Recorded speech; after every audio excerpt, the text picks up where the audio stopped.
2500 HD diesel.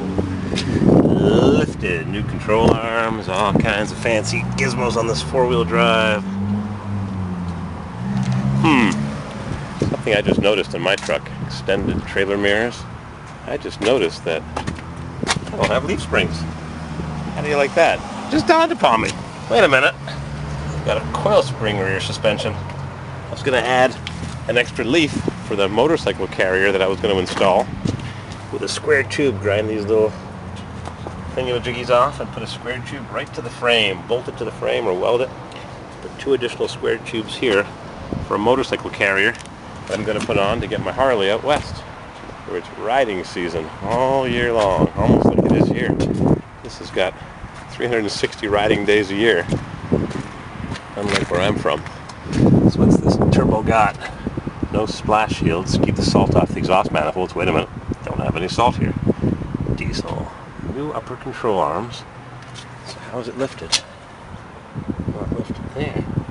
Or is it? Yep. Cool. And not rusted. Makes my Suburban, all of a sudden, my 2-wheel drive Suburban, look puny. GMC. It's the best. I want to look at something under the hood. My friend Dan in Mass said I'll have to have my crank CPS, crank resistance sensor, relearned. Same hood release as they used in the 90s. The one where every one that I tried to take off was chopped off or busted off. He said that my CPS and my check engine light just popped back on. Needs to be relearned to get rid of that little shake at idle. Coils with aftermarket ignition wires, not Packard wires. And the EGR valve, wait a minute, it's over here on the one that I saw on YouTube. Do I not have an EGR valve? I see the boss on the manifold where it would have been drilled or punched through.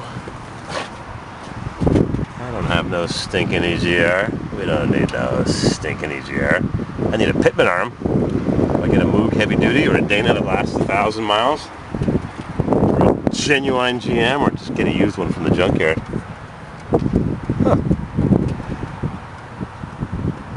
Mass airflow sensor. Who knows what these things are? That's why I drive a diesel. Old school. 6.5 is getting too modern. No EGR, is that possible? Exhaust gas recirculation. Let's check my tranny oil.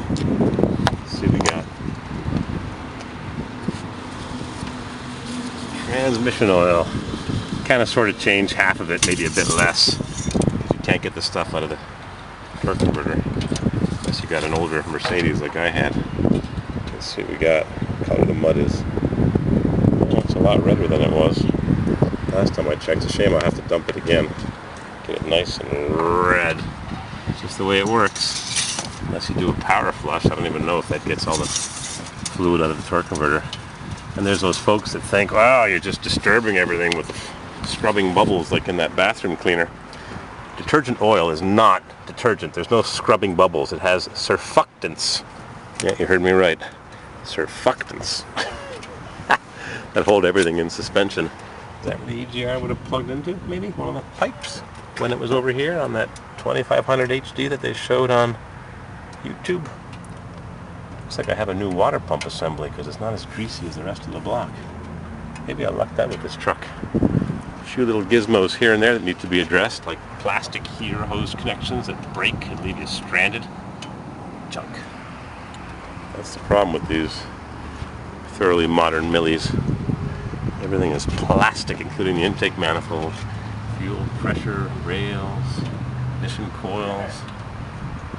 Just a little stumble. I'll show you when I crank this baby up. A little stumble at idle.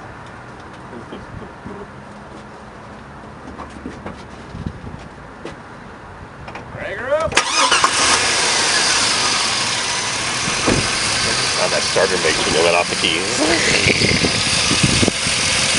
Somebody put a screwdriver on their injectors to make sure all the injectors were going tick, tick, tick, tick. A little stumble at idle. Just a little stumble. think I'll go to the junkyard and get another CPS, because changing the E85 sensor, like I said, I've seen them on eBay as low as 200 brand new. They sell for $375, 400 bucks. I put a used one of those on and a used O2 sensor from the junkyard, the round plug one, not the flat plug black, but the round plug white, roundish, squarish.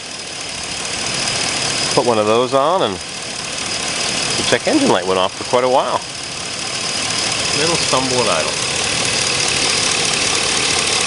Yeah, a little shake. Just a little shake.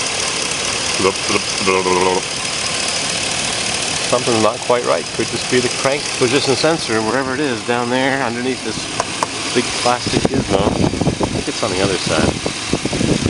Thanks. And a new Pitman arm. Which one to buy? The Moog Heavy Duty junk, or the Dana junk, or the Chassis Master from Napa junk? We'll go right to the dealer or get one from the junkyard. See that little shaky pipe there?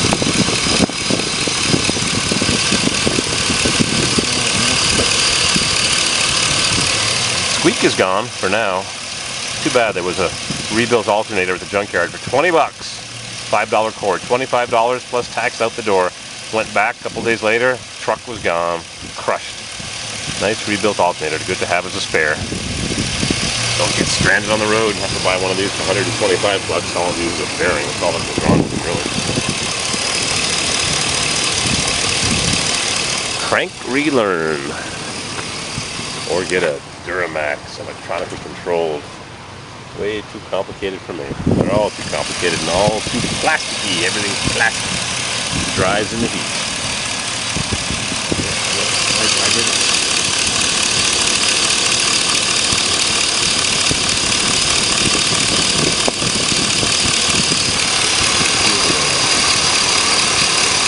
Grab it and roll. Shimmy.